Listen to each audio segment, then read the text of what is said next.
Hi friends, welcome to Praveen study hub. ఈ వీడియోలో August 25, 2025 తారీఖున వచ్చినటువంటి ఈనాడు న్యూస్ పేపర్లో ముఖ్యమైన కరెంట్ అఫైర్స్, పోటీ పరీక్షలకు ప్రిపేర్ అవుతున్న అభ్యర్థులకు ఈ current affairs SI, constable, group 2 లాంటి పోటీ పరీక్షలకు, అదేవిధంగా పంచాయతీ సెక్రటరీ, ఇంకా ఆర్ఆర్బి లాంటి కాంపిటేటివ్ ఎగ్జామ్స్కి, అదేవిధంగా టెట్, డిఎస్సి లాంటి అభ్యర్థులకు కూడా ఈ కరెంట్ అఫైర్స్ చాలా యూజ్ఫుల్గా ఉంటుంది. కాబట్టి నేను సొంతగా రాసుకున్నటువంటి నోట్స్ను మీకు రోజు డైలీ కరెంట్ అఫైర్స్లో భాగంగా నేను మీకు ఎక్స్ప్లెయిన్ చేయడం జరుగుతుందండి. సో వీలైతే మీకు అవకాశం ఉన్నట్లయితే మన ఛానల్ని సబ్స్క్రైబ్ చేసుకుని ఫాలో అవ్వండి. ఓకేనండి, మీరు మీ సక్సెస్కి ప్రయత్నం చేయండి. ఓకే, ఈరోజు మన ఫస్ట్ టాపిక్ వచ్చి సమీకృత రక్షణ వ్యవస్థ పరీక్ష విజయవంతము. సమీకృత రక్షణ వ్యవస్థ పరీక్ష విజయవంతము. ఓకే, ఇది ఎక్కడ జరిగిందంటే ఒడిశా తీరంలో దేశంలోనే తొలి సమీకృత గగనతల రక్షణ ఆయుధ వ్యవస్థ అన్నమాట, IADWS పరీక్ష విజయవంతంగా పరీక్షించడం జరిగింది. ఇది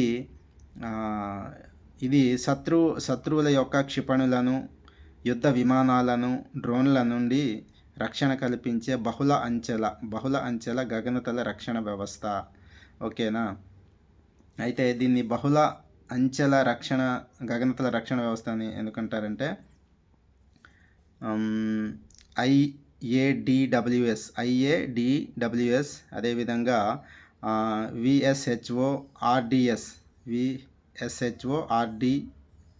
RADS స్వల్ప శ్రేణి గగనతల రక్షణ వ్యవస్థ, అదేవిధంగా DEW లేజర్ ఆధారిత డైరెక్టర్ ఎనర్జీ ఆయుధ వ్యవస్థ. సో వీటిని ఈ మూడు కలయిక వల్ల బహుళ అంచెల వ్యవస్థగా ఇది మారడం జరిగింది. సో ఇది ఉపరితలం నుండి గగనతలంకు వేగంగా దూసుకువెళ్ళే క్షిపణి వ్యవస్థ అన్నమాట. ఓకేనా, దీని యొక్క రాడర్లు 360 డిగ్రీల పాటు ఆకాశాన్ని స్కాన్ చేస్తాయి అన్నమాట, చేయగలవు అన్నమాట. 360 డిగ్రీస్ ఆకాశాన్ని స్కాన్ చేయగలవు.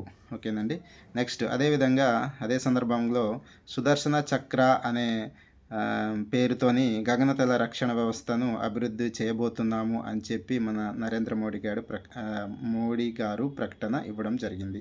ఇది మన ఫస్ట్ టాపిక్. ఇంకా second topic, Gaganyaan air drop పరీక్ష విజయవంతం జరిగింది. ఓకే, గగన్యాన్ ప్రాజెక్ట్లో భాగంగా వ్యోమగాములను సురక్షితంగా తీసుకువచ్చే పారాచ్యూట్ వ్యవస్థను పరీక్షించడానికి ఇస్రో చేపట్టినటువంటి మొదటి సమీకృత ఎయిర్ డ్రాప్ పరీక్ష.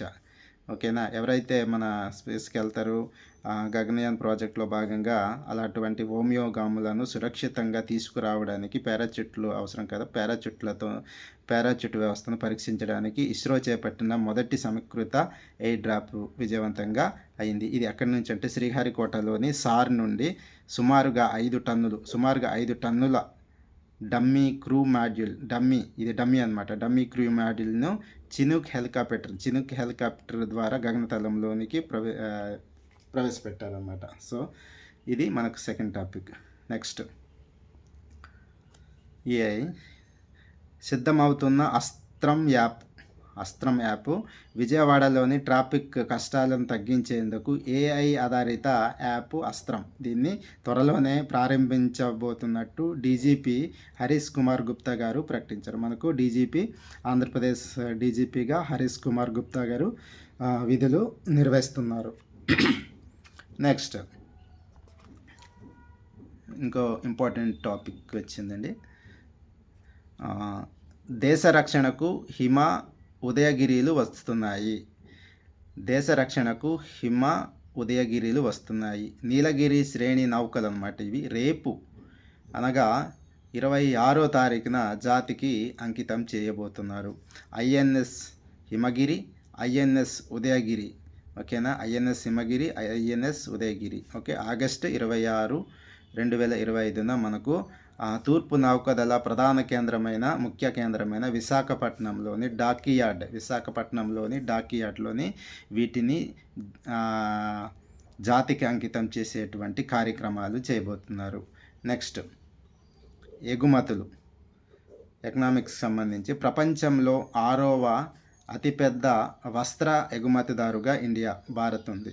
ఇండియా ప్రపంచంలోనే 6వ వస్త్ర ఎగుమతిదారులుగా ఇండియా ఉంది. మొదటి స్థానంలో చైనా ఉంది అన్నమాట. ఓకే, ప్రస్తుతం 220 దేశాలకు భారత్ నుండి వస్త్రాలను ఎగుమతి చేస్తున్నారు. ఓకేనండి. సో ఇదండి 25వ తారీఖున ఈనాడు పేపర్లో వచ్చినటువంటి ఇంపార్టెంట్ కరెంట్ అఫైర్స్. సో ఈ వీడియో మీకు నచ్చినట్లయితే లైక్ చేయండి, షేర్ చేయండి, సబ్స్క్రైబ్ చేసుకోవడం మర్చిపోవద్దు. Thank you for watching.